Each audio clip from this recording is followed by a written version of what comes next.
Puji nama Tuhan, Bapak, Ibu, serta Saudara yang terkasih dalam Tuhan Yesus Kristus. Kami menyapa dari Gereja Kristen Nazarean Philadelphia, kiranya berkat, anugerah, sukacita, damai sejahtera atas saudara sekalian. Saat ini kita akan kembali merenungkan firman Tuhan, dan teks firman Tuhan yang ingin saya baca masih diambil dari 1 Raja-Raja pasal yang ke-8 ayat 61 yang berkata, "Dan hendaklah kamu berpaut kepada Tuhan Allah kita dengan sepenuh hatimu." Ini yang sudah kita renungkan beberapa waktu yang lalu. Sekarang kita akan merenungkan bagian yang kedua, yaitu "dan dengan hidup menurut segala ketetapannya, dan dengan tetap mengikuti segala perintahnya seperti pada hari ini." Sekali lagi izinkan saya mengingatkan bingkai urutan kejadian ketika firman Tuhan ini disampaikan. Ini disampaikan ketika ada proses pentahbisan bait Allah. Menandai sebuah momentum baru, sebuah era baru di mana bangsa Israel punya tempat untuk beribadah yang tetap, menjadi pusat peribadatan. Jadi ini adalah momentum yang sangat spesial bagi bangsa Israel. Di dalam akhir-akhir pujian dan berkatnya, Salomo menyampaikan pernyataan ini. Yang kita sudah pelajari adalah kita diajar untuk hidup bergantung dan berpaut kepada Allah dengan segenap hati. Dan yang kedua, firman Tuhan tadi mengatakan supaya kita hidup menurut segala ketetapannya dan terus atau tetap mengikuti segala perintahnya.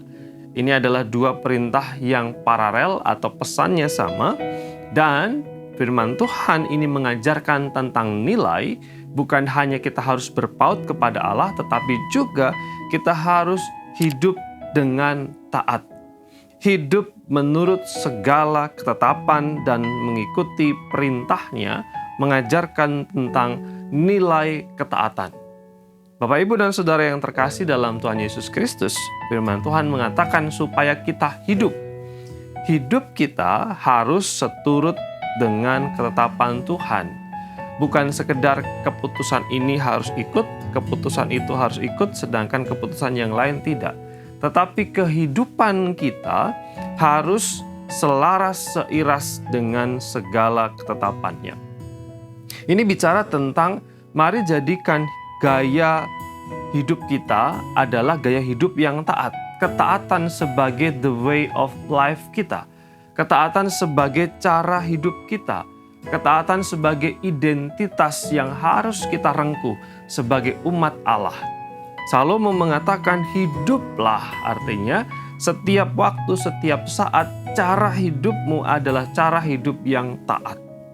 Lalu kemudian cara hidup yang taat itu bukan hanya dilakukan dalam termin dan saat atau waktu atau periode tertentu, tetapi di dalam firman Tuhan tadi mengatakan bahwa tetap mengikuti segala perintahnya. Tentu kita memahami kata tetap berarti terus-menerus atau konsisten seperti pada hari ini, kata firman Tuhan.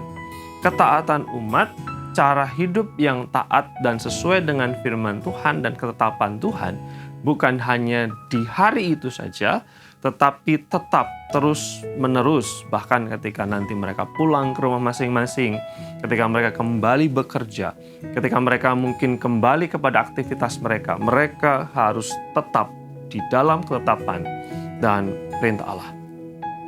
Dari teks ini kita belajar tentang bagaimana menjadikan ketaatan sebagai nilai yang harus kita hidupi sebagai cara hidup kita, tetapi juga nilai yang harus kita lakukan secara konsisten dan persisten.